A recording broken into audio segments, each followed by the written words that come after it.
Hello बच्चों बच्चों आपका स्वागत है आपके अपने चैनल जिसका नाम है सार्थक कॉमर्स वाला पर। तो आज इस वीडियो के अंदर हम कवर करने वाले हैं अपने चैप्टर 9 का सबसे मेजर टॉपिक का तीसरा डिसीजन जिसका नाम है डिविडेंड डिसीजन। तो इससे पहले पिछली रीसेंट वीडियोस में हमने इन्वेस्टमेंट डिसीजन और फाइनेंसिंग डिसीजन दोनों क्लियर कर लिए थे और क्या क्या फैक्टर्स इन डिसीजंस को अफेक्ट करते हैं वो भी क्लियर कर लिया था। इस वीडियो के अंदर हम कवर करने वाले हैं डिविडेंड डिसीजन को। तो डिविडेंड डिसीजन होता क्या है? तो डिविडेंड डिसीजन नाम से ही आपको क्लियर हो रहा होगा कि डिविडेंड पॉलिसी से जो कंसर्न्ड होता है डिसीजन उसे हम डिविडेंड डिसीजन कहते हैं। डिविडेंड डिसीजन का मतलब क्या होता है? ऐसा डिसीजन जिसके अंदर एक कंपनी या एक फाइनेंस मैनेजर ये डिसाइड करता है कि हमें अपने प्रॉफिट को या अपने सरप्लस फंड्स को किस तरीके से डिस्ट्रीब्यूट करना है। इसीलिए इस डिसीजन को एप्रोप्रिएशन ऑफ प्रॉफिट डिसीजन भी कहा जाता है, जो कि आपने अकाउंट्स में मेरे को बेशक पता है, पढ़ ही लिया होगा। तो डिविडेंड डिसीजन एक वो डिसीजन होता है जिसके अंदर एक फाइनेंस मैनेजर ये डिसाइड करता है कि कंपनी ने जो प्रॉफिट अर्न किया है उसको कैसे डिस्ट्रीब्यूट किया जाए, in terms of dividend distribute किया जाए या उसको रिटेन कर लिया जाए, यानी कि कंपनी के ग्रोथ अपॉर्चुनिटीज़ और फ्यूचर इन्वेस्टमेंट प्लान्स के लिए उसे रिटेन करके रख लिया जाए, यानी कि संभाल के रख लिया जाए। तो अब यहाँ पे क्योंकि मैं कॉन्सेप्ट को पावर मानता हूँ और मैं इसीलिए चैनल मैंने स्टार्ट किया था कि बिज़नेस को भी अब बच्चे इस नज़रिए से पढ़ें कि बिल्कुल समझ के पढ़ें, सिर्फ रट के ना पढ़ें। तो अब मैं एक चीज़ बताना चाहता हूँ, बहुत बच्चे ये सोचते हैं कि डिविडेंड डिसीजन का मतलब होता है कि प्रॉफिट को किस तरीके से बांटेगा फाइनेंस मैनेजर, यानी कि एक फाइनेंस मैनेजर प्रॉफिट को या तो डिविडेंड के फॉर्म में डिस्ट्रीब्यूट करेगा या तो फिर रिटेन अर्निंग्स के फॉर्म में रिटेन कर लेगा, लेकिन ऐसा एक्चुअली में नहीं होता। तो पूरा प्रोसीजर मैं आपको समझाता हूँ कि डिविडेंड डिसीजन क्या होता है और किस इनकम को यहाँ पे किस इनकम के साथ वो डिसीजन लिया जाता है कि हमें कहाँ डिस्ट्रीब्यूट करना है। अब उस प्रोसेस को समझो आप। सबसे पहले आप ये समझो कि एक कंपनी है, ठीक है, उसने अपने सारे ऑपरेशंस कंप्लीट कर लिए, पूरा परफॉर्मेंस कर ली, उसके बाद उस कंपनी ने कमाया अच्छा खासा प्रॉफिट। अब कंपनी जो होती है सबसे पहले अपने प्रॉफिट में से अपनी फिक्स्ड लाइबिलिटीज़ को पे करती है। फिक्स्ड लाइबिलिटीज़ मतलब ऐसी लाइबिलिटी जिनके लिए कंपनी को लायबल होना ही होना पड़ेगा। ये डिपेंड नहीं कर ये लाइबिलिटीज़ ना ही प्रॉफिट पे डिपेंड करती है ना ही लॉस पे। अगर कंपनी को लॉस होता तो भी उसे ये लाइबिलिटी देनी ही पड़ती।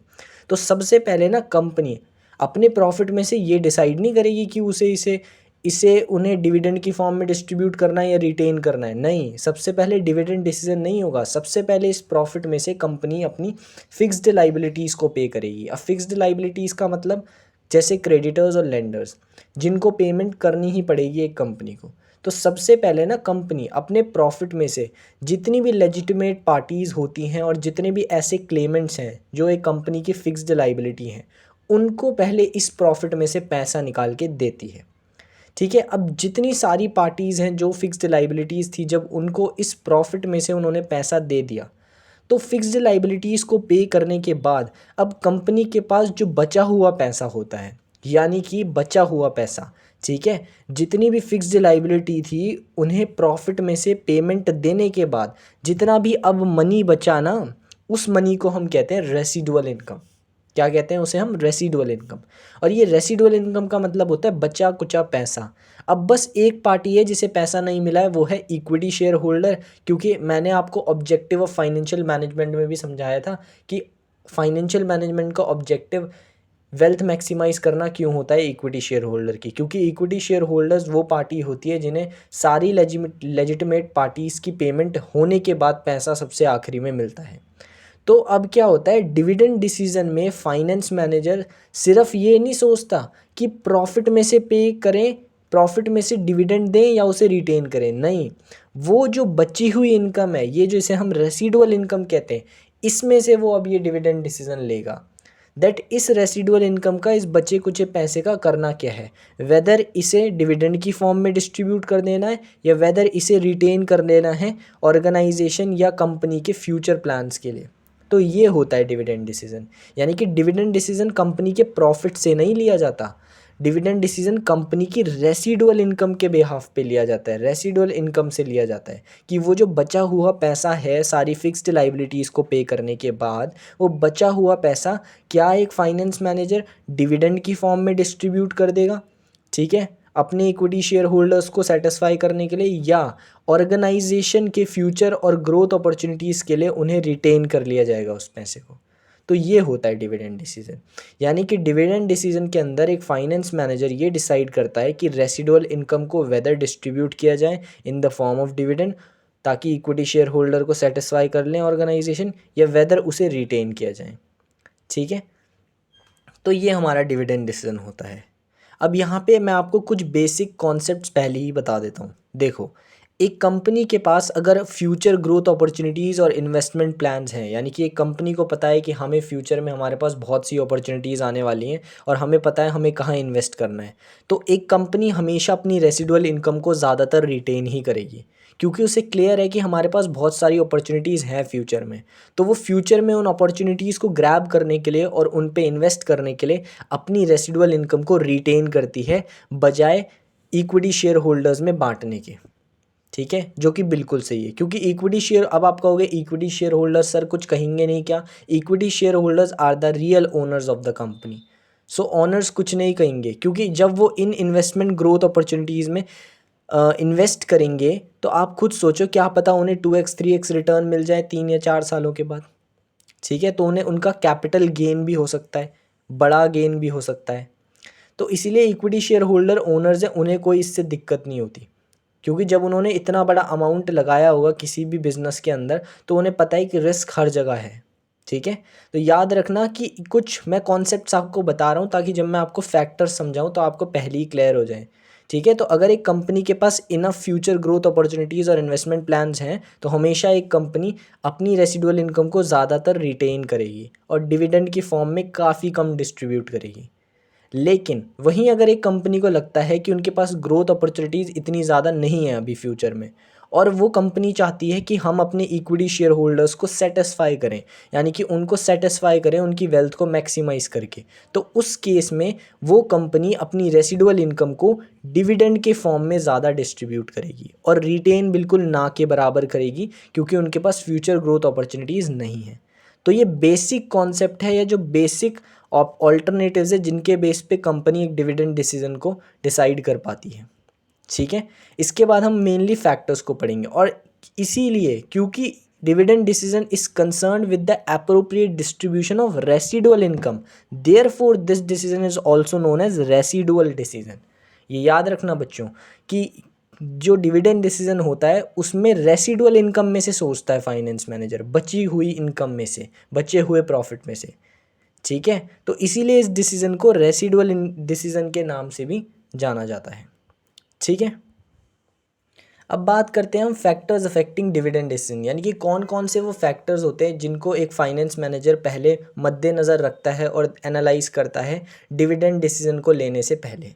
सबसे पहला फैक्टर है अर्निंग। अर्निंग का मतलब है कंपनी कैसा कमा रही है और कितना कमा रही है, क्योंकि कंपनी अपनी अर्निंग के बेसिस पे ही डिविडेंड डिक्लेयर करती है। तो याद रखना, अगर एक कंपनी की अर्निंग ज़्यादा हो रही है किसी ईयर में, तो वो डिविडेंड ज़्यादा डिक्लेयर करेगी और रिटेन कम करेगी। वहीं अगर किसी कंपनी की अर्निंग कम हो रही है तो ऑफकोर्स है वो डिविडेंड कम डिक्लेयर करेगी और रिटेन थोड़ा ज़्यादा करेगी। ठीक है, दूसरा है स्टेबिलिटी ऑफ अर्निंग, यानी कि अब अर्निंग और स्टेबिलिटी ऑफ अर्निंग में फ़र्क ये है, अर्निंग का मतलब था सिर्फ कमाई, स्टेबिलिटी ऑफ अर्निंग का मतलब है कि साल दर साल कितना स्टेबल वे में अर्न कर रही है। ठीक है, ऐसा तो नहीं है कि कहीं कंपनी ने एक साल में 2 करोड़ का टर्नओवर किया और अगले साल में सिर्फ 2 लाख का कर पा रही है, तो स्टेबिलिटी नहीं है। समझ रहे हो बात को? तो स्टेबिलिटी ऑफ अर्निंग का मतलब है कि एक कंपनी क्या स्टेबली अर्न कर रही है। तो अगर एक कंपनी स्टेबल अर्निंग कर रही है, यानी कि उसको पता है कि उसकी अर्निंग स्टेबल हो रही है, वो अर्न कर लेगी, तो उस केस में वो डिविडेंड ज़्यादा डिक्लेयर करती है कंपनी और रिटेन कम करती है। लेकिन अगर एक कंपनी को पता है कि भाई अभी तो हम स्टेबल ही नहीं है, अभी तो हमारी अर्निंग ही स्टेबल नहीं है, अनस्टेबल अर्निंग है अभी उनकी, तो उस केस में वो डिविडेंड ज़्यादा नहीं डिक्लेयर करेंगे, यानी कि डिविडेंड ज़्यादा नहीं देंगे इक्विटी शेयर होल्डर को। रिटेन करने में ज़्यादा वो समझदारी सोचेंगे, क्योंकि जितना रिटेन करेंगे तो उन्हें पता है कि आगे वाले ऑपरेशंस के लिए, आने वाले इन्वेस्टमेंट्स के लिए उनके पास पैसा बचा रहेगा। थर्ड है cash flow position. Cash flow position हर जो जितने भी डिसीजन हमने पढ़े, हर में एक ना एक फैक्टर कैश फ्लो पोजीशन के नाम से आया। कैश फ्लो पोजीशन का मतलब है एक कंपनी के पास कितना इनफ्लो आ रहा है कैश का, और एक कंपनी के पास करंटली कितना कैश है। तो अगर एक कंपनी की कैश फ्लो पोजीशन स्मूथ और स्टडी है, यानी कि अच्छा खासा कैश उनके पास पड़ा है, तो कंपनी बिलीव करती है कि वो डिविडेंड ज़्यादा दे दें और रिटेन कम करें, क्योंकि उन्हें पता है उनके पास कैश अच्छा खासा है। लेकिन अगर एक कंपनी की कैश फ्लो पोजीशन स्मूथ और स्टडी नहीं है, यानी कि अनस्टेबल है, तो उस केस में वो डिविडेंड बांटने में कम भरोसा रखेगी और रिटेन ज़्यादा करेगी, यानी कि अपने पास बचा के ज़्यादा रखेगी। ठीक है। फोर्थ है ग्रोथ अपॉर्चुनिटीज़। इसका तो मैं पहले ही आपको समझा चुका हूँ। अगर एक कंपनी के पास अच्छी खासी ग्रोथ अपॉर्चुनिटीज़ हैं, उन्हें पता है कि फ्यूचर में उनके पास बहुत सारे इन्वेस्टमेंट प्लान्स हैं, तो वो रिटेन करेंगी ज़्यादा अमाउंट रेसिडुअल इनकम का। याद रखना, रिटेन क्यों, बचा के क्यों रखेंगी, ताकि फ्यूचर में उन ग्रोथ अपॉर्चुनिटीज़ में इन्वेस्ट कर सकें, और वो उस टाइम पे डिविडेंड कम बांटेंगी। लेकिन वहीं अगर एक कंपनी के पास ग्रोथ अपॉर्चुनिटीज़ नहीं है, तो वो ग्रोथ अपॉर्चुनिटीज़ उन्हें पता है फ्यूचर में नहीं है, तो वो अभी अपने इक्विटी शेयर होल्डर्स में डिविडेंड ज़्यादा बांट के उन्हें सेटिस्फाई करना ज़्यादा पसंद करेगी। ठीक है, जिससे उनके शेयर होल्डर्स और बढ़े और उनकी ज़्यादा कैपिटल जनरेट हो, और उस टाइम पे वो रिटेन काफ़ी कम करेगी। ठीक है। इसके बाद बात करते हैं पांचवें फैक्टर की, स्टेबिलिटी ऑफ डिविडेंड। अब स्टेबिलिटी ऑफ डिविडेंड क्या होता है? डिविडेंड को स्टेबली पे करना, ये कंपनी के पॉइंट ऑफ व्यू से। देखो, अगर एक कंपनी स्टेबल डिविडेंड पॉलिसी को फॉलो करती है, अब स्टेबल डिविडेंड पॉलिसी का मतलब है कुछ कंपनियां क्या करती हैं कि डिविडेंड को ना स्टेबल देती हैं, स्टेबली देती हैं, यानी कि हर साल में वो इक्वल डिविडेंड दे रही हैं अपने शेयर होल्डर्स को, इक्विटी शेयर होल्डर्स को, ताकि इक्विटी शेयर होल्डर्स को वो सेटिस्फाई कर सकें अच्छे वे में। चाहे फिर कंपनी के पास प्रॉफिट हो रहा है या लॉस हो रहा है, उससे कोई मतलब नहीं है, लेकिन वो डिविडेंड स्टेबली दे रही है, ना कम दे रही है ना ज़्यादा, लेकिन दे रही है। क्योंकि अगर लॉस होता है तो ये कंपनीज डिविडेंड देती नहीं है। लेकिन स्टेबल डिविडेंड पॉलिसी का मतलब है कंसिस्टेंटली अपने इक्विटी शेयर होल्डर्स को डिविडेंड प्रोवाइड करना। तो जब कोई कंपनी स्टेबल डिविडेंड पॉलिसी को फॉलो करती है ना, तो उस केस में वो डिविडेंड ज़्यादा पे करती है, क्योंकि वो स्टेबली दे रही है ना। ठीक है। और रिटेन कम कर पाती है, क्योंकि रिटेन करने का चांस ही नहीं है, क्योंकि उनकी पॉलिसी क्या कहती है कि वो स्टेबिलिटी रखेंगे डिविडेंड को देने में अपने इक्विटी शेयर होल्डर्स को। और अगर कोई कंपनी इस पॉलिसी को फॉलो नहीं कर रही है, तो वो रिटेन ज़्यादा करती है और डिविडेंड कम पे करती है, ताकि पैसा भी बचा लें, आगे और इन्वेस्ट कर लें और फिर और पैसा बना के ज़्यादा अमाउंट दे दें इक्विटी शेयर होल्डर को। ठीक है। सिक्स्थ फैक्टर है प्रेफरेंस ऑफ शेयर होल्डर्स। अब ये प्रेफरेंस ऑफ शेयर होल्डर्स बहुत ही अच्छा पॉइंट है। प्रेफरेंस ऑफ शेयर होल्डर्स का मतलब है कि एक कंपनी अपनी रेसिडुअल इनकम को डिविडेंड की फॉर्म में बांटेगी इक्विटी शेयर होल्डर्स को, या खुद रिटेन करेगी अपने फ्यूचर के लिए, वो डिपेंड करता है इस फैक्टर पे भी, जो कि है प्रेफरेंस और एक्सपेक्टेशन ऑफ शेयर होल्डर। अब ये प्रेफरेंस और एक्सपेक्टेशन क्या है? यानी कि शेयर होल्डर्स की एक्सपेक्टेशन और उनकी प्रेफरेंस पे भी डिपेंड करता है कि कंपनी अपने रेसिडुअल इनकम यानी कि बची हुई इनकम का क्या करेगी। अब एक कंपनी के अंदर ना दो तरीके के प्रेफरेंस वाले शेयर होल्डर्स होते हैं। अब यहाँ पे ये मत समझना प्रेफरेंस शेयर होल्डर का मतलब है, प्रेफरेंस मतलब क्या चाहते हैं शेयर होल्डर्स, वो प्रेफरेंस शेयर होल्डर की बात नहीं कर रहा मैं। यहाँ पे बात हो रही है कि दो टाइप के शेयर होल्डर्स होते हैं जिनकी प्रेफरेंस अलग होती है शेयर्स को खरीदने की, यानी कि वो शेयर्स को खरीद रहे हैं किसी और मोटिव से। तो दो प्रेफरेंस वाले क्या होते हैं शेयर होल्डर। एक कैटेगरी होती है रिटायर्ड और मिडिल क्लास शेयर होल्डर्स की, यानी कि इसमें ज़्यादातर वो लोग होते हैं जो रिटायर्ड होते हैं और जो मिडिल क्लास होते हैं। अब आपको पता है मिडिल क्लास और रिटायर्ड लोग शेयर इसलिए ख़रीदते हैं क्योंकि वो समझते हैं शेयर को एक कॉन्टीन्यूस इनकम के सोर्स की तरह, कि हमें हर महीने या हर साल डिविडेंड मिलता रहे। ठीक है। और एक दूसरी प्रेफरेंस वाले लोग होते हैं जो शेयर्स में इन्वेस्ट करते हैं, जो होते हैं young and wealthy share holders, जो शेयर में इन्वेस्ट करते हैं और शेयर में इन्वेस्ट करके भूल जाते हैं। कहते हैं ना, एक बार इन्वेस्ट करो और 10 साल तक भूल जाओ, कम से कम 15 और 20 साल में आपको 10x या 20x रिटर्न मिलेगा शेयर से। तो ये वैसे वाले शेयर होल्डर्स हैं जिनकी प्रेफरेंस होती है कैपिटल गेन, यानी कि मोटा मुनाफा करना है। जितने भी आप सुनते हो स्टॉक मार्केट के बेताज बादशाह जो भी हैं, जिन्होंने 500 रुपये लगाए और 5 करोड़ हो गए, वो कभी भी देखना आपका उनका एक साल में नहीं हुआ, वो हुआ होगा 10, 15, 20 साल में। तो जो ऐसे वाले शेयर होल्डर्स होते हैं ना, उनका मोटिव होता है शेयर में इन्वेस्ट करने का कैपिटल गेन। तो इन्हें कॉन्टीन्यूस इनकम से कोई फ़र्क नहीं पड़ता, इन्हें चाहिए कि भाई 15-20 साल बाद मेरा पैसा 10 गुना हो जाए। और ये वाले जो प्रेफरेंस वाले शेयर होल्डर्स होते हैं, ये ना कैपिटल गेन के मोटिव से नहीं लगाते शेयर्स पे पैसा। ये चाहते हैं कि यार थोड़ा थोड़ा पैसा आता रहे, हमें बड़े पैसे से मतलब नहीं है, क्योंकि ये मीडियोकर होते हैं ना, तो थोड़ा थोड़ा पैसा, ये कॉन्टीन्यूस इनकम के सोर्स की तरह देखते हैं शेयर्स को। तो अगर एक कंपनी में मिडिल क्लास और रिटायर्ड शेयर होल्डर्स ज़्यादा हैं, तो उस केस में कंपनी डिविडेंड दे ज़्यादा डिक्लेयर करेगी, क्योंकि उस केस में उन्हें डिविडेंड हर महीने या हर साल पे करना है ना, और रिटेन कम कर पाएगी।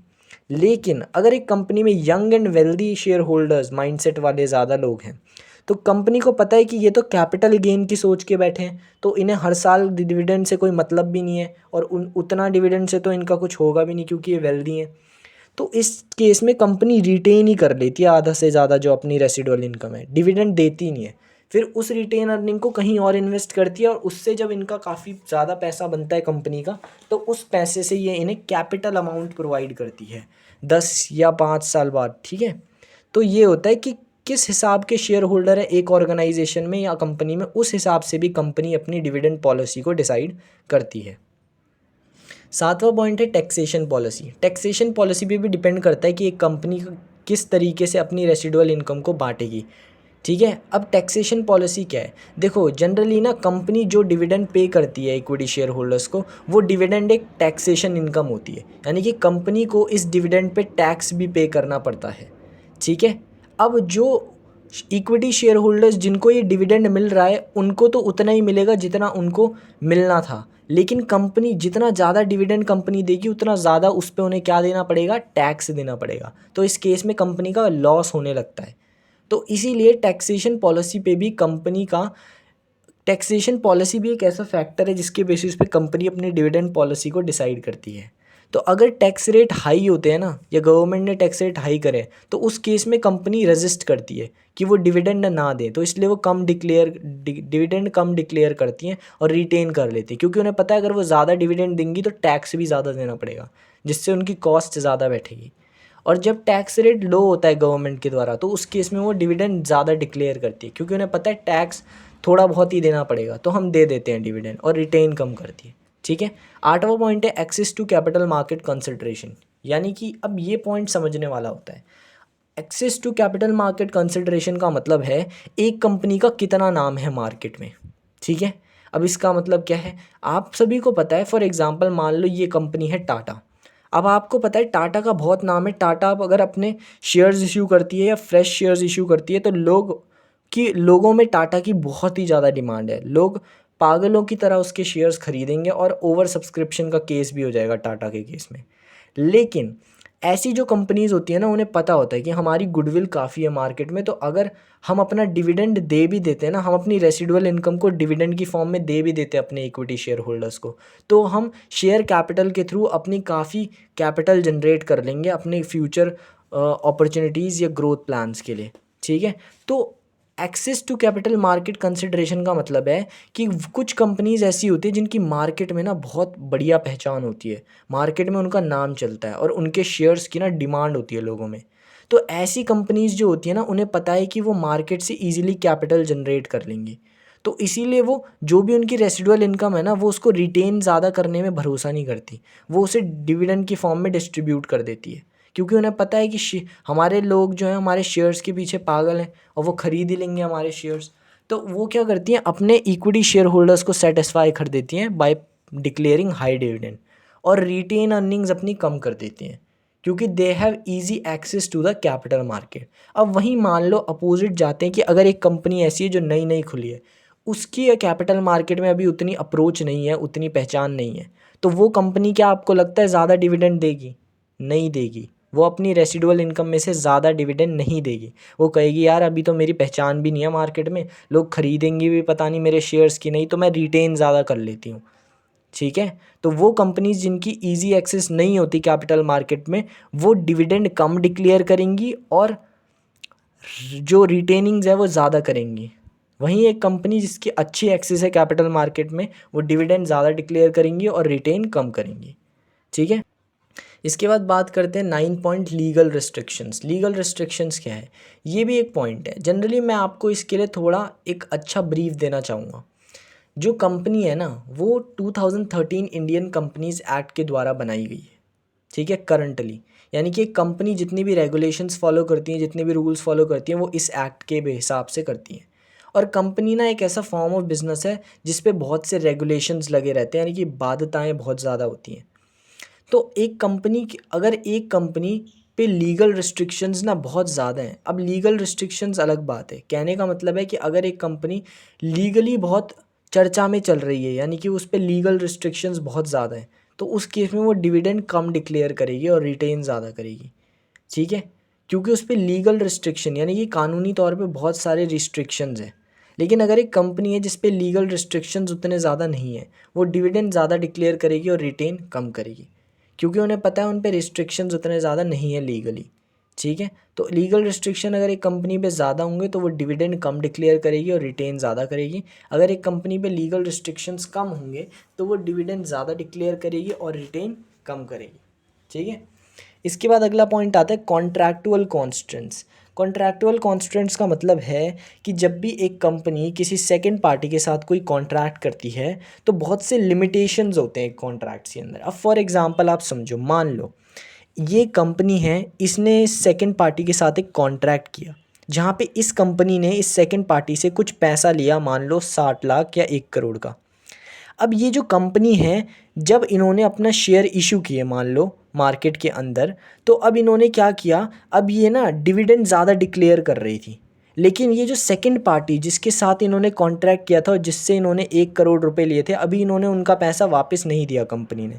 तो ये सेकंड पार्टी क्या बोलेगी, ये सेकंड पार्टी बोलेगी कि अच्छा कंपनी, तुमने हमारा पैसा तो ले रखा है, हमारा पहले पे करना चाहिए, वो तो पे कर नहीं रहे हो, उल्टा दूसरे लोगों को डिविडेंड ज़्यादा पे कर रहे हो, ये कैसे। तो यहाँ पे ना ये देखो, ये कंपनी कॉन्ट्रैक्ट में थी सेकंड पार्टी के साथ, इसीलिए इस पे क्या थी, काफ़ी सारी लिमिटेशंस थी। यानी कि कॉन्स्टेंट्स का मतलब होता है लिमिटेशन, बाध्यता। तो ये कंपनी अब इस सेकंड पार्टी के डर से, क्योंकि इसी ने तो इसे फंडिंग की थी, तो इसके डर से और इसके लिमिटेशन से ये कंपनी जो है डिविडेंड डिक्लेयर ज़्यादा नहीं करेगी। तो जब एक कंपनी बहुत सारे कॉन्ट्रैक्ट्स में होती है ना अदर पार्टीज़ के साथ, तो उस कंपनी पे कॉन्ट्रैक्ट्स से रिलेटेड लिमिटेशंस भी काफ़ी होती हैं। तो जब एक कंपनी पे ज़्यादा कॉन्ट्रैक्चुअल कॉन्स्टेंट्स होते हैं ना, तो उस केस में कंपनी डिविडेंड ज़्यादा डिक्लेयर नहीं कर सकती, रिटेन ज़्यादा करना पड़ेगा। और अगर एक कंपनी कम कॉन्ट्रैक्ट्स के अंदर फंसी हुई है, उस पर कॉन्ट्रैक्टुअल कॉन्स्टेंट ज़्यादा नहीं है, तो कंपनी ज़्यादा डिविडेंड डिक्लेयर कर सकती है, क्योंकि वो अभी अपनी मर्ज़ी की मालिक है, वो इतने सारे कॉन्ट्रैक्ट्स में नहीं फंसी हुई है और कोई दूसरा उसको रिस्ट्रिक्ट नहीं कर सकता है। ठीक है, लास्ट पॉइंट की बात करें तो 11 पॉइंट है स्टॉक मार्केट रिएक्शन। यानी कि स्टॉक मार्केट रिएक्शन भी एक ऐसा फैक्टर है जिसके ऊपर डिपेंड करती है किसी भी कंपनी की डिविडेंड पॉलिसी। अब बहुत सी कंपनीज़ ना अपनी डिविडेंड यानी कि अपना ये जो डिविडेंड डिसीजन है ना, ये स्टॉक मार्केट के रिएक्शन के ऊपर डिपेंड करता है इनका। यानी कि स्टॉक मार्केट पे क्या रिएक्शन आएगा, कभी कभार कंपनीज उसके बेसिस पे अपना डिविडेंड डिसीजन देती हैं। अब मैं बताता हूँ आपको होता क्या है। जब एक कंपनी ना अपने स्टॉक मार्केट के रिएक्शंस के बेसिस पे भी क्या करती है, अपने डिविडेंड डिसीजन लेती है, यानी कि अपनी डिविडेंड से रिलेटेड पॉलिसीज़ को डिसाइड करती है। अब होता क्या है ये सुनो, अगर एक कंपनी चाहती है कि स्टॉक मार्केट में उसका रिएक्शन पॉजिटिव आए, रिएक्शन पॉजिटिव आने का मतलब है उसके शेयर के प्राइस राइज होते हुए दिखाई दे, तो उस केस में कंपनी को ज़्यादा डिविडेंड डिक्लेयर करना पड़ता है। यानी कि अब देखो आप, अगर एक कंपनी अपना स्टॉक मार्केट में रिएक्शन ऐसा चाहती है ना, तो अब उसे अपने डिविडेंड डिसीजन में ना अपने डिविडेंड को ज़्यादा डिक्लेयर करना पड़ेगा। तो आप समझ रहे होंगे कि कैसे ये फैक्टर इनके डिविडेंड डिसीजन पे इम्पैक्ट डालता है किसी भी कंपनी के। तो एक कंपनी अगर अपना डिविडेंड ज़्यादा डिक्लेयर करती है ना, तो स्टॉक मार्केट पे रिएक्शन उस कंपनी का ये दिखता है कि उसके शेयर्स के प्राइस बढ़ने लगते हैं। और जब शेयर्स के प्राइस बढ़ते हैं तो लोग अट्रैक्ट होते हैं कि यार ये कंपनी काफ़ी ग्रो कर रही है, जो कि बस उसके डिविडेंड ज़्यादा पे करने की वजह से हुआ है। ठीक है, और इस कंपनी की फिर गुडविल थोड़ी बढ़ जाती है मार्केट में, जिससे ज़्यादातर लोग इसके शेयर्स के पीछे भागने लगते हैं। बस ये है। तो स्टॉक मार्केट के रिएक्शन के बेसिस पे भी कभी कभार बहुत सी कंपनीज अपने डिविडेंड या अपनी रेसिडुअल इनकम को किस फॉर्म में उन्हें डिस्ट्रीब्यूट करना है या रिटेन करना है, उसका डिसीजन स्टॉक मार्केट के रिएक्शन के बेस पे लेती हैं। अब अगर उन्हें अपना रिएक्शन पॉजिटिव लाना है तो वो डिविडेंड ज़्यादा डिक्लेयर करेंगी, रिटेन कम करेंगी। अगर उन्हें अपना रिएक्शन से कोई फ़र्क नहीं पड़ता है, यानी कि वो चाहती हैं हम जैसा भी चल रहे हैं सही है। अब ज़रूरी नहीं है कि मान लो इस कंपनी के पास प्रॉफिट है लेकिन बहुत कम है, ठीक है, और ये क्या कर रही है फिर भी, क्योंकि इसे स्टॉक मार्केट में अच्छा रिएक्शन चाहिए इसलिए क्या कर रही है, डिविडेंड ज़्यादा दे रही है। तो ये कंपनी तो बेवकूफ़ है ना। हालांकि स्टॉक मार्केट में अच्छा रिएक्शन आने से ज़रूर इनके शेयर्स लोग ज़्यादा खरीदेंगे, लेकिन उससे फ़ायदा इतना थोड़ी ना होगा कुछ। तो कंपनी को पहले अपनी सिचुएशन को देखना चाहिए। तो आप ये मत सोचना कि डिविडेंड ज़्यादा या स्टॉक मार्केट पे रिएक्शन अच्छा लाना ही सब चीज़ है, नहीं, ऐसा कुछ नहीं है। कंपनी को अपनी पोजीशन को देखना है कि उसको क्या चाहिए और आगे वो क्या सोच रही है, पर मैं तो सिर्फ आपको वो बता रहा हूँ जो भी इसके केसेस होते हैं कि अगर कंपनी ज़्यादा डिविडेंड डिक्लेयर करती है तो उस केस में उसकी पॉजिटिव रिएक्शंस आते हैं स्टॉक मार्केट पे, उसकी एक पॉजिटिव इमेज बनती है। और अगर एक कंपनी कम डिविडेंड डिक्लेयर करती यानी कि उसे फ़र्क नहीं पड़ता स्टॉक मार्केट पे उसका कैसा इम्पैक्ट है, तो वो डिविडेंड कम डिक्लेयर करेगी और रिटेन ज़्यादा करेगी। तो ये था हमारा टोटल जो थर्ड डिसीजन था, लास्ट डिसीजन, जिसका नाम था डिविडेंड डिसीजन। होप करता हूँ आपको पूरी तरीके से क्लियर हुआ होगा। सारे फैक्टर्स ब्रीफली समझा और यार मैं कॉन्सेप्ट को बहुत ही ज़्यादा पिन पॉइंटेड या शार्पली लेके चलता हूँ कि आप सब समझो। ठीक है, बिजनेस भी अब हम समझ के चलेंगे, रटने से बिजनेस भी नहीं होगा। बहुत मज़ा आएगा अगर आप समझ के पढ़ोगे। तो होप करता हूँ यार वीडियो आपको पसंद आई होगी। पसंद आई होगी तो लाइक कर देना प्लीज़ यार, चैनल को सब्सक्राइब करो।